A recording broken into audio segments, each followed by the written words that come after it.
بسم اللہ الرحمن الرحیم۔ امر بالمعروف و نہی عن المنکر، یہ امت پر ایک فریضہ ہے جس کو ادا کرنا گویا کہ اللہ تبارک و تعالیٰ نے اس کے متعلق فرمایا کہ وَلْتَكُن مِّنكُمْ أُمَّةٌ يَدْعُونَ إِلَى الْخَيْرِ وَيَأْمُرُونَ بِالْمَعْرُوفِ وَيَنْهَوْنَ عَنِ الْمُنكَرِ۔ اللہ تعالیٰ نے فرمایا کہ تم میں سے ایک گروہ ایسا ہونا چاہیے کہ جو بھلائی کی طرف بلائے اور خیر کی طرف بلائے، نیکی کا حکم دے، برائی سے منع کرے۔ اب اس آیت مبارکہ کی روشنی میں مجموعی طور پر نیکی کا حکم دینا، باقاعدہ تبلیغ دین کرنا، لوگوں کو اچھائیوں کی طرف بلانا، برائی سے منع کرنا، یہ فرض کفایہ ہے۔ یعنی کچھ ایسے افراد اس فریضے کے لیے مقرر ہونے چاہیے۔ اور اگر ہم دیکھیں کہ ہمارے سامنے کوئی برائی ہو رہی ہے تو پھر جیسے کہ حضرت نے ابھی حدیث مبارکہ پڑھی جس میں سرکار علیہ الصلوۃ والسلام نے ارشاد فرمایا کہ من رأى منکم منکرا فلیغیر بیدہ، کہ تم میں سے اگر کوئی شخص کسی برائی کو ہوتا دیکھے تو اسے ہاتھ سے بدل دے۔ فإن لم يستطع فبلسانہ، اگر وہ اس کی استطاعت نہیں رکھتا تو زبان سے، اور اگر اس کی بھی استطاعت نہیں رکھتا تو دل میں کم از کم برا جانا ہے۔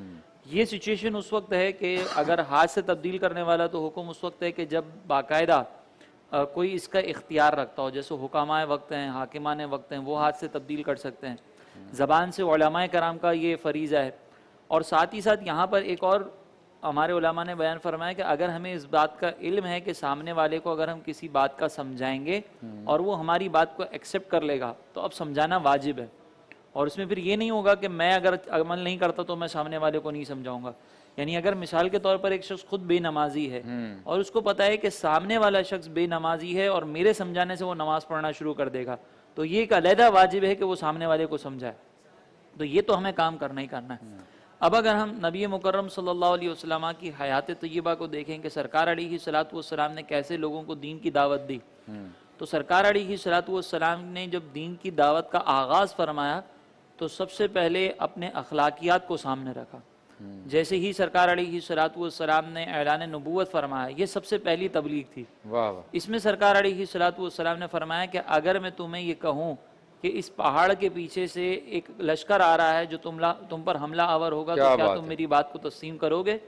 تو سامنے سے انہوں نے یہ جواب دیا کہ ہم آپ کی اس بات کو تسلیم کریں گے کیونکہ ہم نے آپ کو صادق اور امین پایا ہے۔ تو اس کا مطلب یہ ہے کہ مبلغ کے اندر سب سے پہلا وصف اس کے اچھے اخلاقیات ہونے چاہیے۔ اگر مبلغ ہی اچھے اخلاقیات کو حامل نہیں ہوگا تو پھر اس کی تبلیغ کا کوئی اثر نہیں رہے گا۔ دوسرا پھر سرکار علیہ الصلوۃ والسلام کی سیرت طیبہ میں ہم دیکھتے ہیں کہ بہت آسان اور عام فہم انداز میں تبلیغ کیا کرتے تھے، اور بہت مختصر اور ایسی جامع تبلیغ ہوتی تھی کہ سامنے والے کے دل پہ فوراً اثر انداز ہو جاتی تھی۔ جیسے مثال کے طور پر ایک مرتبہ سرکار علیہ الصلوۃ والسلام صحابہ کرام کے ساتھ کہیں جا رہے تھے اور درمیان میں جو ہے وہ بکری کا مردار بچہ نظر آیا، تو سرکار علیہ السلام نے فرمایا کہ کیا تم میں سے کوئی اس کو خریدنا پسند کرے گا؟ تو صحابہ کرام نے عرض کی کہ یا رسول اللہ ہم تو یہ پسند نہیں کریں گے۔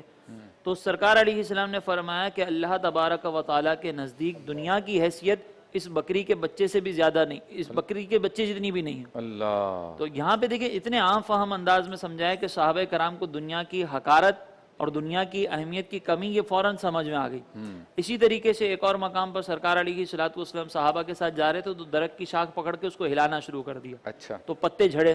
تو سرکار علیہ الصلوۃ والسلام نے فرمایا کہ یہ جو پتے جھڑ رہے ہیں یہی مثال پانچوں نمازوں کی ہے، اگر کوئی شخص نماز ادا کرتا ہے تو اس کے گناہ ایسے ہی جھڑ جاتے ہیں۔ کیا بات! تو یہ عام فہم انداز میں سمجھانا۔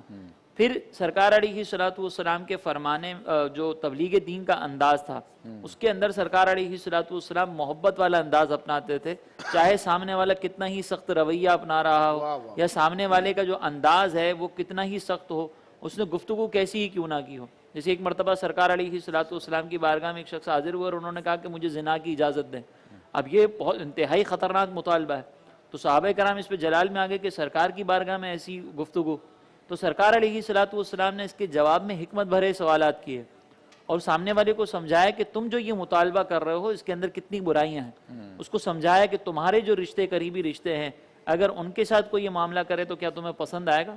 تو اس نے اس بات کا انکار کیا۔ پھر سرکار علیہ الصلوۃ والسلام نے ان کے سینہ اقدس پر ہاتھ مارا اور دعا کی کہ یا اللہ اس سے اس گناہ کی خواہش کو دور کر دے۔ یہ ہے محبت والا انداز۔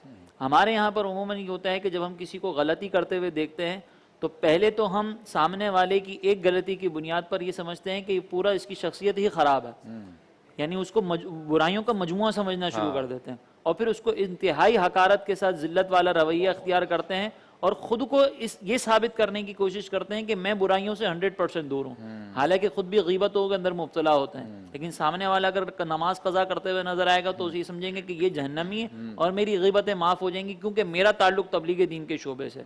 اسی طرح ہمارے معاشرے کے اندر ایک برائی کا ایک مسئلہ یہ ہے کہ ہم جب کسی کی برائی کا رد کرتے ہیں نا تو اس برائی کے اندر ہم یہ دیکھتے ہیں کہ یہ برائی جو اس نے سرزد کی ہے یہ معاشرے کے اندر بری سمجھی جاتی ہے یا نہیں سمجھی جاتی ہے. اگر معاشرے کے اندر بری سمجھی جاتی ہے تو وہ شخص سب سے زیادہ برا ہے، اور اگر معاشرے کے اندر اس برائی کو برا نہیں سمجھا جاتا تو پھر چاہے کوئی بھی اختیار کرے. مثال کے طور پر آپ دیکھیں کہ گالیاں دینا، فحش گفتگو کرنا، اسی طریقے سے نمازیں قضا کرنا، یہ ساری چیزیں بھی گناہ ہیں. صحیح. لیکن اگر مثال کے طور پر علاقے کے اندر، محلے کے اندر کوئی ایسا شخص پکڑا جائے کہ جو شراب کی بوتلیں لا رہا ہو تو یہ سارے بے نمازی لوگ، سارے گالیاں دینے والے، سارے فحش گفتگو کرنے والے، بدنگاہیاں کرنے والے اس شرابی کی ایسی کٹ لگائیں گے کہ جیسے یہ سارے نیک پرہیزگار ہیں اور سارے گناہ اسی کے اندر ہیں. کیا بات.